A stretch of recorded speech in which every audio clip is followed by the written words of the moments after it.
हाँ भाई, तो कल आपको गान बनाम मिलेनियम पढ़ाया था, उसकी थ्योरी समझाई थी और एक एग्जाम्पल करवाया था और 2 क्वेश्चन दिए थे आपको। तो कौन सा क्वेश्चन करवाना है बोलिए? दिया कौन सा था? मैं दोनों करवा देता हूँ, तो पहले 10वां करवा देता हूँ। क्वेश्चन नंबर 10 निकालिए भाई। क्वेश्चन नंबर 10 पेज नंबर 177 पर देखिए, धर्म की पुस्तकें बंद करने पर खाते बनाने हैं। तो क्वेश्चन नंबर 10, बातें नहीं कोई भी और खाते वही 3 बढ़ेंगे। रियलाइजेशन अकाउंट,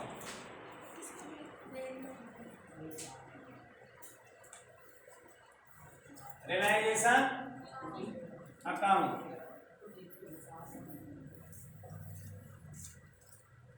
और पार्टनर्स कैपिटल अकाउंट।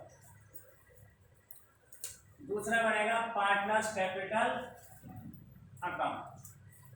साझेदारों की पूंजी खाते, और कितने साझेदार हैं? 3। तो 3 कॉलम बन जाएंगे। देखिए,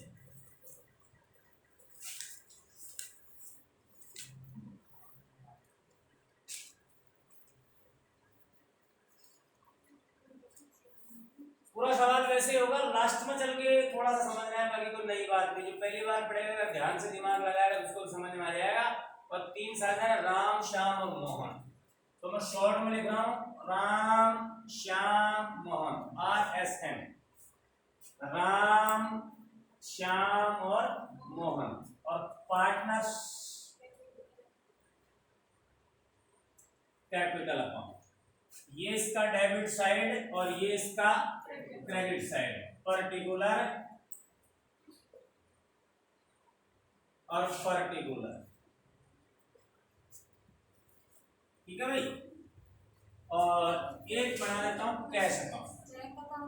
बैंक बनेगा तो बैंक बना देंगे, बैंक।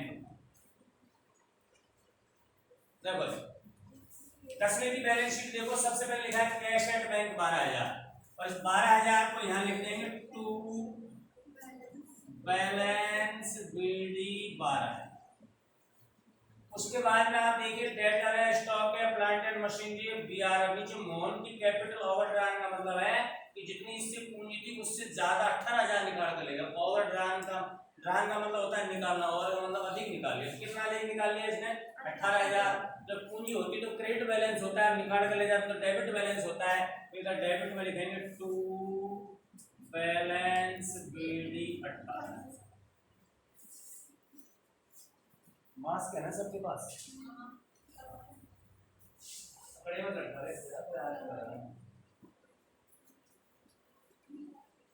अब देखिए संपत्तियां बची, debtor, stock, plant, machine, BR। और हम इतने सारे सवाल कर रहे हैं तो आप समझ में आ जाना चाहिए संपत्तियों खाते बंद करते हैं।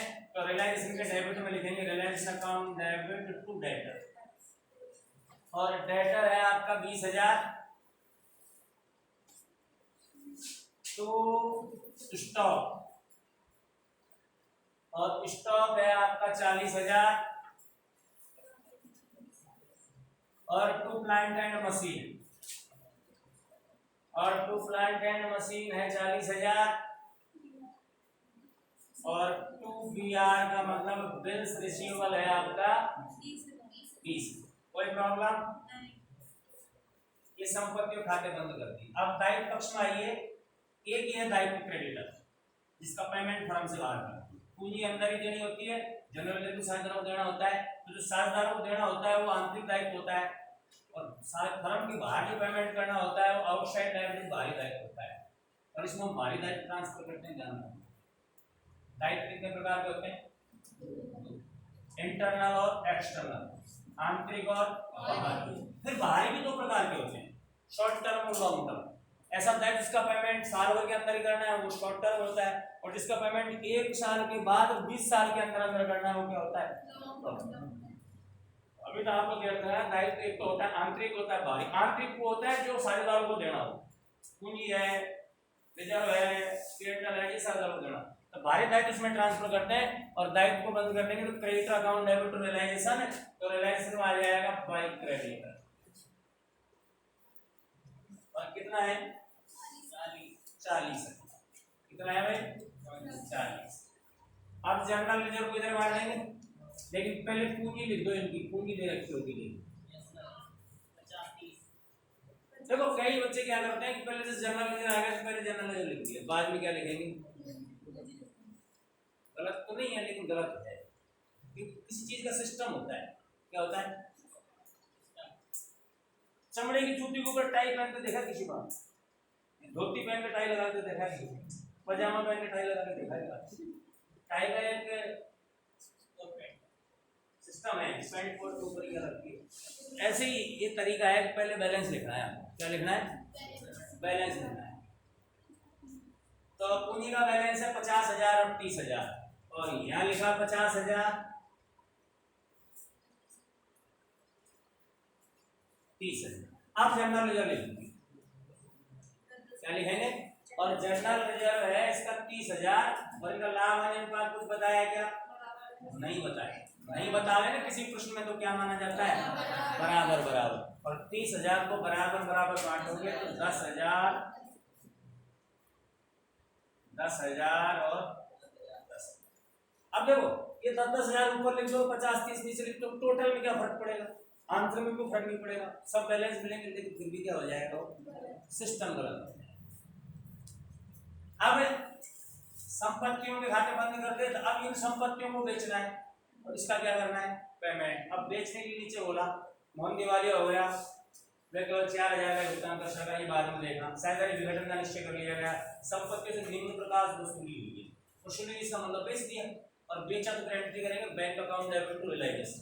तो बैंक के डेबिट में टू रियलाइजेशन, बैंक के डेबिट में टू रियलाइजेशन, और रियलाइजेशन में बाई बैंक अकाउंट। इसके नीचे अंडरलाइन करेंगे, और अब एक एक संपत्ति लिख देंगे नीचे। देखिए विविध देनदार से मिले 1,50,000। ओहो, हाँ तो ये 20,000 है ना, तो इसमें थोड़ा सा करेक्शन करो आप। ये 1,50,000 कितना करो? 15,000।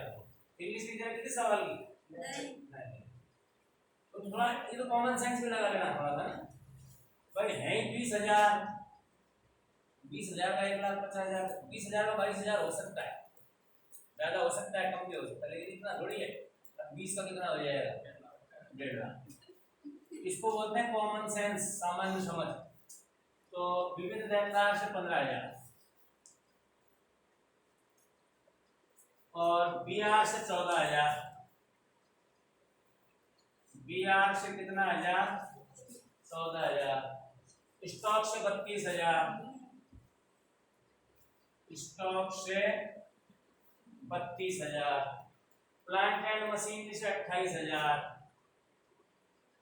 प्लांट एंड मशीनरी से 28,000। समापन के व्यय अभी बाद में देखना। तो देखिए ये संपत्तियां आ गई टोटल कितनी हो गई? 4। इधर कितनी है जरा? 4।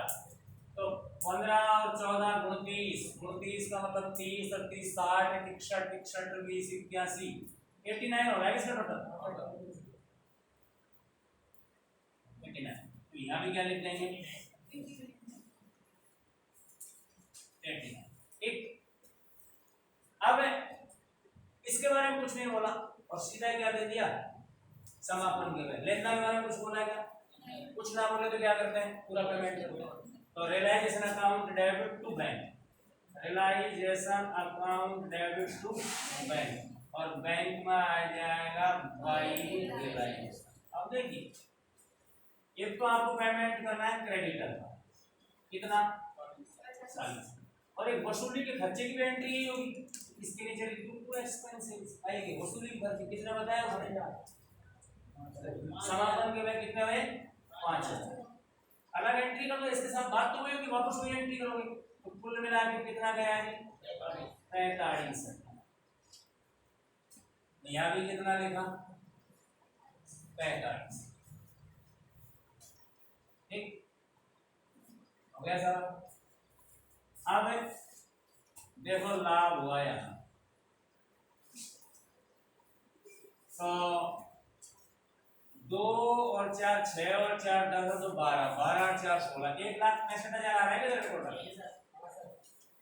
1,65,000, यहाँ भी लिखा आपने 1,65,000। और जो डेबिट का टोटल ज्यादा हो तो लॉस होता है, क्या होता है? अब देखो डायरेक्ट घटाना बोल देना, उसी हिसाब से करोगे तो सीखोगे। 3 0 3 0, नीचे भी 3 0, इसलिए क्या होगी 3 0, और 0 और 9 9 और 6 15 की 5, हासिल की 1 1 और 4 5 5 और 8 13। अब 13 में क्या जोड़े 16 है, 36,000 आ गए। देखो बहुत सारा। अब इसको राम श्याम और मोहन कुछ अनुपात के बराबर बराबर है, 12,000 हो जाएगा। 12,000 और लॉस आया, इसके डेबिट में लिखेंगे पूरे लाइन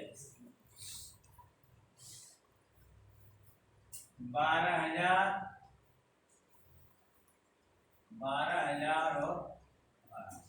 अब इतना तो वही है जो यहाँ तक कोई नई बात आएगी भाई। अब यहाँ आते ही सबसे पहले हम क्या करते थे, इसका लगाते थे, लेकिन अब उसका लगाएंगे जो दिवालिया हो गया। क्या हो गया? तो कौन बोला दिवालिया? मोहन दिवालिया हो गया, मतलब 4,000 का भुगतान कर सका, उसने 4,000 दे दी। कितने दे दी? तो पहले ले लो पहले। अब मोहन से 4,000 रुपए लोगे ना, तो देखो हम बैंक अकाउंट से करते हैं सारी एंट्री, तो चेक देगा, इसका मतलब bank account debit to Mohan capital, ये एंट्री करोगे 4,000 से। तो bank account debit to Mohan capital कितना? 4,000, और मोहन की कैपिटल में आ जाएगा बाई बैंक। पता नहीं करनी है एंट्री कितना, कोई दिक्कत? अब सबसे पहले मोहन का इधर का होता है 30,000 देखिए, कितना हो रहा है 30 इधर लिखेंगे। अब 30 में से 14 घटा तो 16,000 कम पड़ गए। अब उसके पास नहीं है, कितना नहीं है? अब ये 16,000 उसकी पूंजी की कमी हो गई। इसको अब इसमें प्रश्न में कुछ नहीं बोला गार्नम बनाम मरी नियम लगेगा या नहीं, तो बोला है कुछ। आपको कल नोट लगवाया था, लिखवाया था, कुछ में स्पष्ट ना हो तो सवाल को गार्नम बनाम मरी नियम के हिसाब से लिखते हैं। जैसे कोई शानदार दिवालिया हो गया तो गार्नम बनाम मरी नियम लगाना है। अगर मना करते तो नहीं लगाना। ये तो लिखेगा गार्नम बनाम मरी नियम से हल कीजिए, या कुछ नहीं लिखेगा तो गार्नम बनाम मरी नियम लगाना है, और बोलेगा नहीं लगाना है तो लाभ अनुपात करना है। अब यहाँ पर कुछ नहीं बोला तो स्पष्ट नहीं है, कल आपको नोट लिखवाया था, स्पष्ट ना हो तो गार्नम बनाम मरी नियम लगेगा। अब वर्किंग नोट देखिए, ये चीज नहीं जो आपको कल समझाई थी। वर्किंग नोट नंबर 1, मोहन की पूंजी की कमी, अंग्रेजी में बोलते हैं डेफिशिएंसी ऑफ मोहन कैपिटल। अब देखिए इसका मोहन का डेबिट का टोटल कितना है 30,000, और क्रेडिट में कितना है 14,000। अब कितनी कमी पड़ गई 16,000। तो गार्नम मरे नियम के हिसाब से इस 16,000 को राम और श्याम वहन करेंगे, किस अनुपात में? पूंजी अनुपात में। तो मोहन की पूंजी की कमी 16,000 को शेष साझेदार पूंजी अनुपात यानी 5:3 में वहन करेंगे, नहीं पूंजी अनुपात में वहन करेंगे। अब पूंजी अनुपात का अर्थ समझाया था आपको, स्थिर पूंजी और परिवर्तनशील पूंजी। तो बैलेंस शीट में देखने से पता चल रहा है कौन सी पूंजी है परिवर्तनशील, करंट अकाउंट नहीं है। तो परिवर्तनशील हो तो पूंजी अनुपात कैसे निकालते हैं? पूंजी अनुपात वहन करेंगे जिनकी गणना देखिए, पूंजी अनुपात निकालना है आपको। तो एक तो है राम और एक कौन है? तो एक तो चिट्ठे में उनकी पूंजी कितनी है वो लिखो। समापन से पूर्व के चिट्ठे में इसकी कैपिटल कितनी है 50,000, इसकी कितनी है 30,000। अब इसमें जोड़ा जाएगा बैलेंस शीट में, अगर जनरल रिजर्व है, रिजर्व फंड है, पी अंडर है, तो जनरल रिजर्व है क्या है, और जनरल रिजर्व कितना है 10,000, इसका भी कितना है, जोड़ने के बाद ये कितना हो गया, और ये कितना हो गया 40,000। और फिर घटाया जाएगा बैलेंस शीट के संपत्ति पक्ष में, यदि पी अंडर है क्या बैलेंस शीट के संपत्ति पक्ष में है ना, तो घटाने की चीज कुछ भी नहीं है, इसलिए नील और नील। तो इनकी पूंजी आ गई 60,000 और 40,000 और अनुपात आ गया 3 और 2। क्या आ गया? तो इस 16,000 को किस अनुपात में वहन करेंगे? 3 और 2 में। और एक एंट्री बनानी पड़ेगी, जब ये दोनों भुगतेंगे तो इनकी पूंजी कम हो जाएगी। तो Ram capital account debit, Shyam capital account debit to Mohan. तो मोहन के कितना आ जाएगा? 16,000। और 16,000 को 3 दो में बांट दो। तो देखिए इस 16,000 में 5 का तो भाग दे दो, 3 और 2 से गुणा कर दो। 5 तिया 15, 5 दूनी 10, 3200। और 32 तिया 96 से तो इसके डेबिट हो जाएंगे, और 32 दूना 64 से इसके डेबिट हो जाएंगे, और नोट से 15 और एक 16,000। ये एंट्री बनी। खाली बताइए ये एंट्री। अब ये दोनों डेबिट हुए, इन दोनों में डेबिट में लिख रहा है टू मोहन कैपिटल। मोहन में कुछ नहीं आएगा, इसके 9,600 डेबिट हो जाएगा, इसके 6,400। और ये मोहन क्रेडिट हुआ, इसके क्रेडिट में लिखना है बाई राम कैपिटल। राम में कुछ नहीं, अमाउंट मोहन के में आएगा 9,600। और बाई श्याम कैपिटल, इसका भी अमाउंट इसमें आएगा 6,000। अभी टोटल ऑटोमेटिक क्या हो गए? बराबर हो गया दोनों में। अब इनका कितना हो गया यहाँ पर? 60, और इसका कितना हो गया? 40। यहाँ लिखा आपने 60 और यहाँ लिखा आपने 40, और अंतर की राशि जो बचे उनको पेमेंट कर देंगे। पेमेंट का चेक देना पड़ेगा। तो Ram capital account debit to bank और Mohan capital account debit to bank. आप घटाओगे ना तो देखो 30 और 600, और 600 में अगर 400 जोड़ दूं तो 1,000 की 3 जीरो। असल की 1 और 2 3, 3 और 9 12, 12 में अगर 8 जोड़ दूं तो 20 की 0। असल की 2, 2 और 4 6, 48,400 देना पड़ेगा किसको? राम को। तो Ram capital account debit to bank, तो बैंक में आ जाएगा बाई राम कैपिटल 48,400। अब इसका भी 3 जीरो 400, 400 में 600 जोड़ने की 1,000 की 3 जीरो। असल की 1 और 2 3, 3 और 6 9, 9 और 1 10, 10 की 0। असल की 1 और 1 2 और 2 4, 21,600 इसको देना पड़ेगा।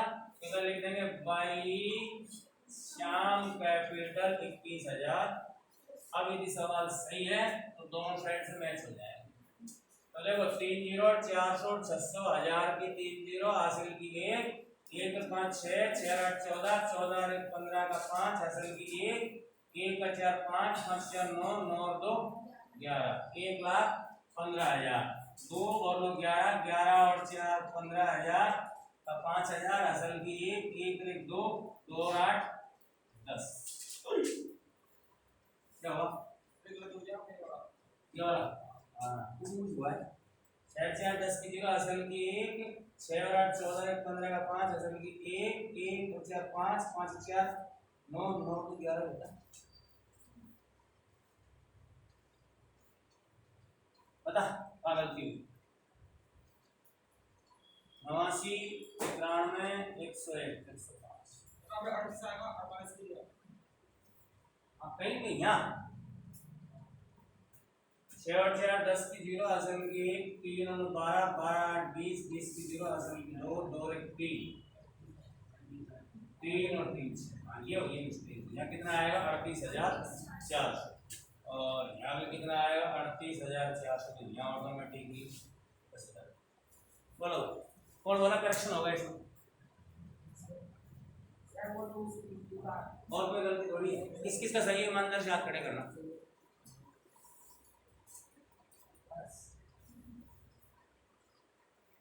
बता रहे हो? चलो आगे 8 फोटो बोला आया कर यार मोबाइल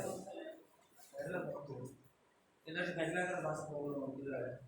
ठीक है उतारने वाला घंटा लग जाता है समय घर जाके तुम देखो आराम से। आजकल ये टेक्नोलॉजी का फायदा ही है।